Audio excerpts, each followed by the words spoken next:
Yeah, they put their foot on our necks, but we let them, so what you expect? When the last time you picked up a book? When the last time you wrote your own check? Yeah, we all up on IG and Netflix, and the devil, he got you on chill. He's scrolling and trolling your life, you can't see he destroying, cause he got you still. It's your vision that he wanna steal, and your mission that he wanna kill. No condemning, I'm keeping it real. It's conviction I want you to feel. And I'm praying today that we wake up, and the mess that we made we can make up. It's because of a skin that they hate us, don't know what it's gonna take to shake us. Listen. And I'm not pacing, I'm just patient. They thought that I was moving slow, they didn't know I was waiting. Yeah, it's my season, it's my reason. I talk with God every day, I'm not into people pleasing. And forever I'm for God, and I just want you to know without him, life is hard. So get your heart right, get your house in order. Hi, I'm Tracy Curtis. Some of you may know me as Sister Diva out of Fayetteville, North Carolina. This is the IM4GOD Movement podcast, where we allow everyday people to tell their testimony. Today, I have a special friend with me, someone I used to work with years ago. I call her Sunshine, but I'm going to give her a chance to introduce her own self. Sunshine, introduce yourself, let the people know what you got going on, how to contact you, and all that good stuff. All right, well, my name is Jeanette Powell. I am. You can contact me on my Instagram and Facebook as Tie My Naturals. I'm also a master loctician, hair instructor, and an entrepreneur. Okay. I'm giving your Instagram page. Yeah, my Instagram is Tie My Naturals, okay. and my Facebook is Tie My Naturals as well. Okay. And you say you was moving towards the mall. You want to give them that information about the mall or no? Oh, yes. Well, well. I got some updated news. Like next year 2023, I have a new building. I'm opening up a spa in the mall, and expanding my hair business at My Naturals as well. Okay, congratulations. Thank you. You know, we came a long way. Came a long way. We can go on and on about us. I know, right? God is good. Yeah. Okay, well, let's get into these questions. What was it like for you growing up as a child? Oh, wow.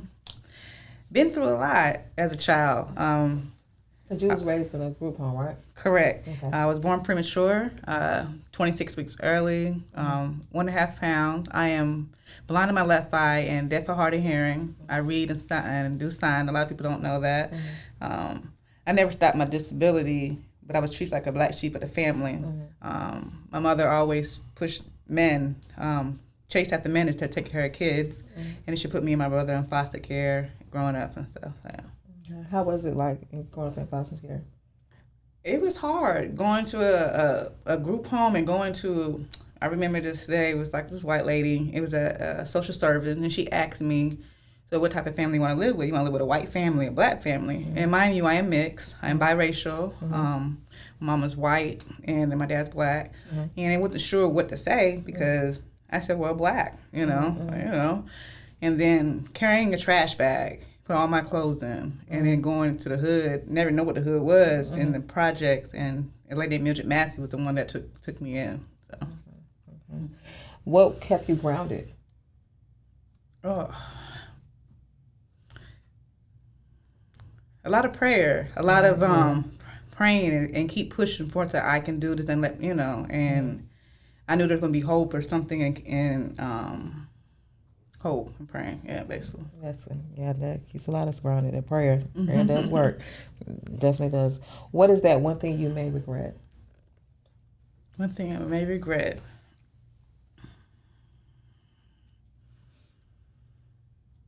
Well, I won't say I regret. When I was younger, I made crazy choices because when you didn't have that unconditional love growing up, you try to search for love in all the different wrong places. Right. And I would have, if I had the right guidance in life, I would have made the right choices, finishing school on time, not dropping out, and not having kids and stuff like that. So not having that guidance, I became a stripper. I did a lot of things I ain't supposed to do, and then next thing you know, I got pregnant with my child, and then I in the straight path.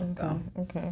Well, that makes us who we are today. Yeah. And then when we look back over things that we did, because anybody is watching the show, started from the beginning. I danced. I did the strip thing. It's not so much a bad thing, but the thing is, say you can go back and say, been there, done that. But at the same time, I do have a relationship with God. Yeah, and I probably you'd say the same thing too. Yeah, I do. But people like to judge you and not really get to know you. Get to know you first. But getting back into these questions, what does self-love look like for you? Self-love. Oh, it means a lot. I feel like if you don't love yourself, how are you going to love anybody or showing people what love is? And it takes a lot of meditation, praying. I mean, you can do a lot of therapy, to get help see what the love language is, self-love, what you can do for others. Right. Okay. How did you turn your pain into power? How I turn my pain into power? That's a good question.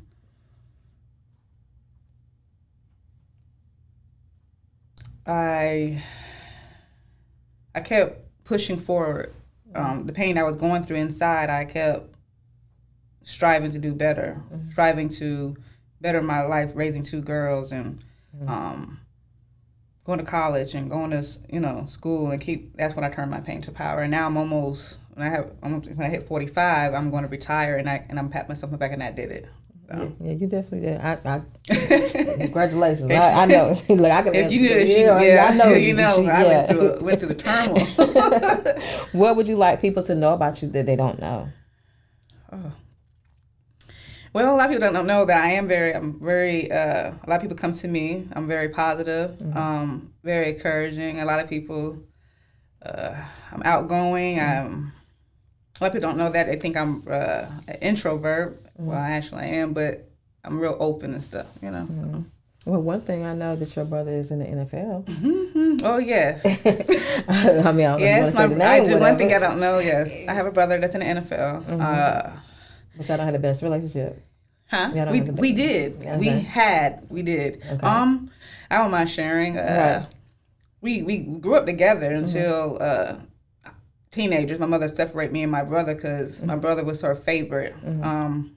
Treated me like the black sheep. I was out and I hit 18. When she took me out of group home at 16, I'm sorry. And then she put him in a group home after I came out.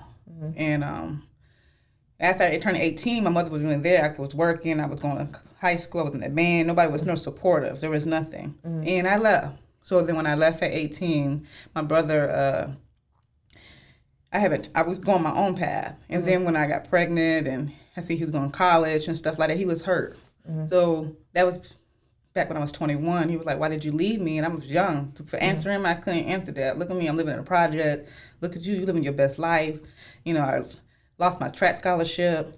The choices I made in life, and look at you right now. So and after the years, we stayed in contact, and then he got drafted to the NFL, and then he just go another way because my mother was saying bad stuff, saying I was on drugs. I was working for the government, and then after that, I haven't heard from him since.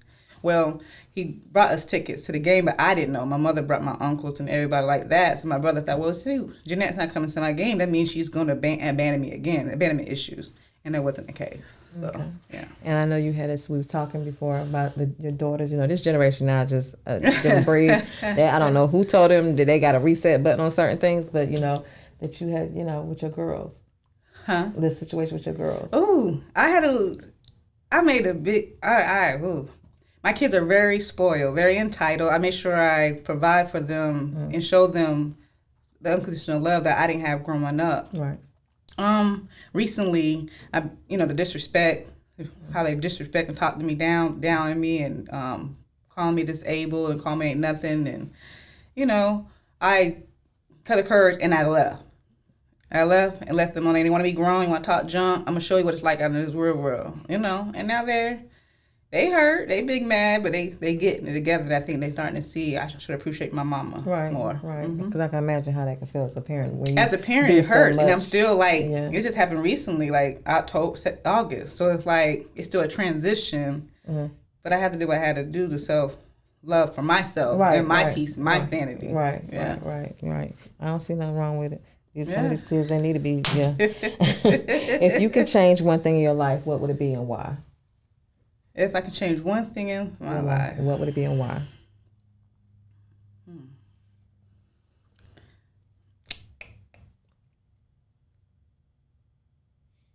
Actually, I can't.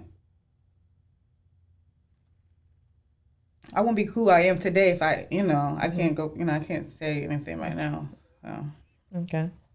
That's a fair answer. What was that moment like when you realized God was real?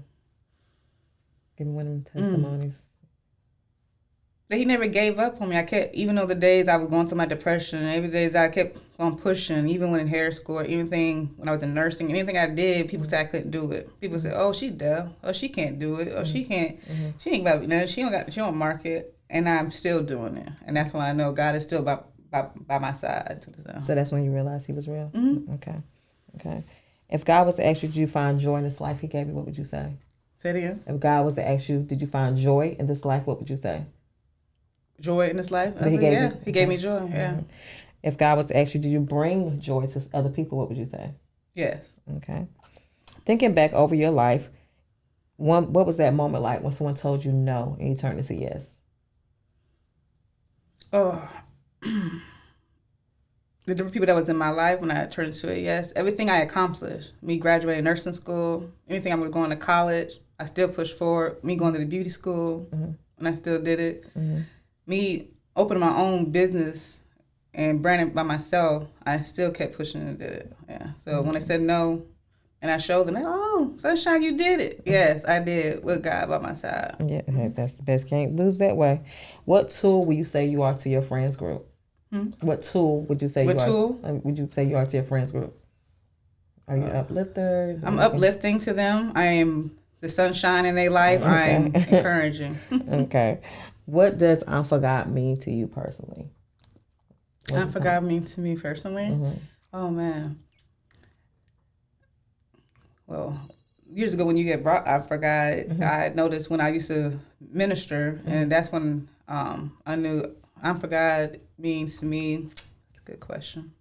Like on a personal level? Like when you think about it, what does it mean to you personally? Personally?